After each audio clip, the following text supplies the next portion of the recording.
And I do have to say, hey, great introduction, thank you. Initially, he said he was number 5 out of the top 50 of crap. And I'm like, yeah, well, maybe that's the case. I didn't see that list, but it makes sense. No, hey, I really appreciate. I know I saw a lot of you at a prior engagement down at the water Cantina Marina. Cantina Marina. Yeah, that was a good time, and it's great to see a lot of you here again, and I really appreciate it. I'm going to just speak briefly and then take some questions, but a couple things I want to hit. I want to talk about the politics side of things real quick, and then I'm going to talk about Syria, because I'm sure a lot of you are wondering about Syria. On the politics side of things, let me say this. There is a kind of huge permeating feeling that the Republican Party is done as a national party, right? I hear that all the time when I'm back home. People say, yeah, you know, because of all these issues, Republican parties are done, and we can never mount a comeback. I think it's changed a little bit, but I got that right after the election, and I think that's ludicrous. I frankly think that the Republican Party is going to be the party that's going to come back in a huge way in 2016. But let me say this. If I can just give you a little piece of opinion here. We've got to change how we talk to people. We've got to do, we've got to do less screaming and yelling on cable TV. We need to do less talking about who doesn't belong in our party. We need to do a lot more talking about who does belong to the Republican Party. And my good friend Arthur Brooks made a great point, and I've tried to change my messaging on this. You know, look, 30% of Americans can watch, I was just on O'Reilly, and 30% of Americans can watch O'Reilly and cheer and scream and say, yeah, go get them, you know, go tell the president where to go and everything else. 30% of the other side of Americans absolutely hate everything we say, right? You know, you say anything about conservative politics, I think you're heartless and the whole 9 yards. But there's that 40% in the middle that have values that the Republican Party should naturally attract. That have values that we should draw into our circle. But then they look on TV and they see us say a lot of divisive things. Now look, we all want to balance the federal budget. That's important. But you know who else balanced their checkbook? Jeffrey Dahmer. Like, he balanced his checkbook. It doesn't say a lot about who we are just to talk about a balanced budget. I think what we need to do as Republicans is start to talk about our heart. Okay, I live 50 minutes south of Chicago. Just 30 minutes north of where I live, you're more likely to be killed than you are in Kandahar, Afghanistan, on the south side of Chicago. You all remember hearing about all this stuff and the gun violence in Chicago.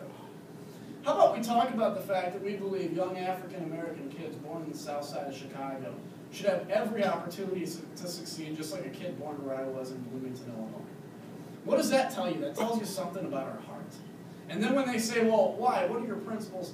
Because we believe that government isn't the answer. We believe government addicts people to itself. We believe the real answer is to give people the opportunity and the privilege of self-actualization, of being able to go out and make something of themselves. You can get a paycheck from the government for the rest of your life in the form of welfare.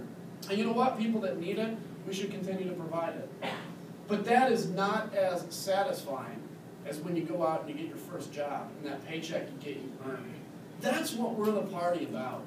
We're about the party that's going to leave not just this generation, but the next generation a much more powerful country. And that leads to the issue that I think you all want to talk about, the world stage, right? Now, I'm well aware of the fact that my position on Syria probably is not many of your positions on Syria in here. I want to talk about why I believe what I believe, but I want to talk about the bigger picture of world affairs. A lot of folks are tired of war. I'm tired of war. They want to leave. You know, I'd love to leave too.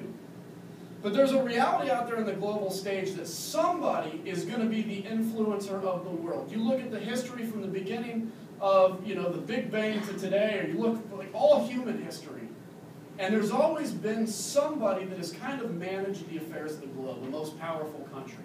Sometimes that took the form of taking over other countries in terms of an empire. But in many cases, especially in the last 100 years, it's taken the form of influence. So up until the 90s, it was a Cold War. Russia influenced part of the world, America influenced the rest. So we're fatigued. We're tired of the war in Iraq and Afghanistan. We get nervous when we talk about strikes in Syria, and rightfully so. We have a president that is absolutely, utterly unable to make the case for American exceptionalism because he doesn't believe it. We have a president that's absolutely unable to make the case for why we have to be powerful, because I think in his heart of hearts, he doesn't really believe that America should be the most powerful country in the world. I don't aspire to the president that he wants to destroy us or anything like that. But I also think he believes that an America that's not necessarily out being the strongest country in the world benefits everybody. But you know what that means? It means this. If America backs away from the free world, just look at the last 4 years. When America backs away, when America removes itself, something has to fill that vacuum. You would say, well, maybe the Russians and maybe the Chinese. Well, the Russians and the Chinese don't have the ability to. They're not the power that we are. They can't be a world leader. But you know what does fill that vacuum? Chaos. Chaos and terror. You look at Egypt. Egypt has basically a coup. Mubarak's thrown out. The United States is silent on it. Morsi takes over. Morsi basically tears up the Constitution, sets himself up basically to be dictator of Egypt. The Egyptian people go out, riot, and say, we don't want that. This violates the contract of what we elected you under. And the military came forward with almost every opposition group behind them and says, we're deposing you because you violated the contract with the Egyptian people, and we're going to transition to a better form of government at some point. You know what happened that day? President Obama was playing golf, and Kerry was on his yacht. And if you don't think that matters, I talked to an ambassador from a country around there who was steaming mad because he said that picture of your president golfing and your Secretary of State on his yacht sent reverberations throughout Egypt that America doesn't care. And what happens when people think America doesn't care? Chaos. Now let's talk about the situation in Syria. There are very compelling arguments on both sides of this. I've heard people say, well, if we strike Syria, what's our objective? If we strike Syria, Syria could retaliate.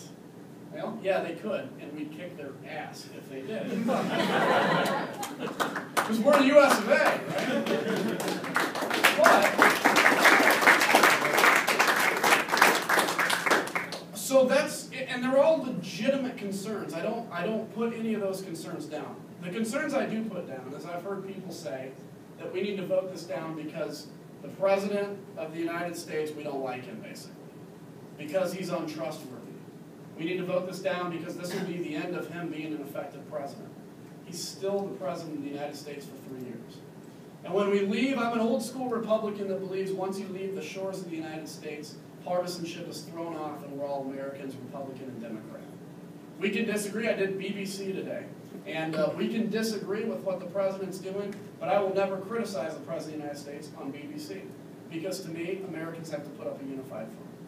So anyway, what we have in Syria is a situation where Bashar al-Assad has killed 100,000 of his own people. You cannot stop artillery shells. You cannot stop gunfire from happening. We can't ban war. We tried that. Didn't work. Can never ban violence. But one thing we can do, one thing America has done for almost a century, this whole idea of this being Obama's red line is false. This has actually been the red line of the United States of America for a very long time. Now, I'm aware that Saddam Hussein used chemical weapons against Iran. We made a mistake in allowing that to happen or standing idly by with that happened. But that should not paralyze us to action into the future. If we allow that to paralyze us into action, imagine what will happen if we allow Assad to use chemical weapons and then we try to enforce this again at some point in the future. But 1,400 people, 400 children, and this was not the first attack by Assad. 1,400 people suffocated to death, fully aware of the fact that they were suffocating to death.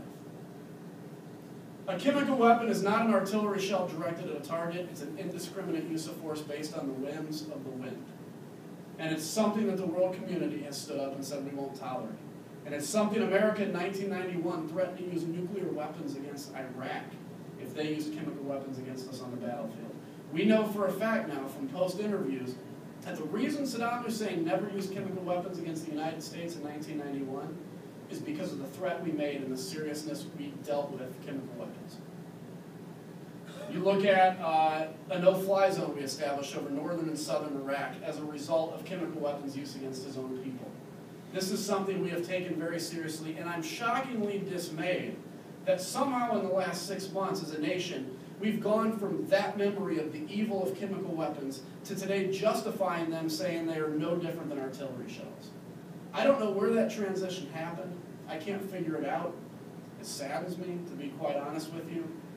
So I support the strike in Syria, and I support it for this reason. By the way, it's probably not going to happen today. The Russians floated a proposal that's basically a big delay tactic, but we have to give it an opportunity to work. I hope it works. It would be great.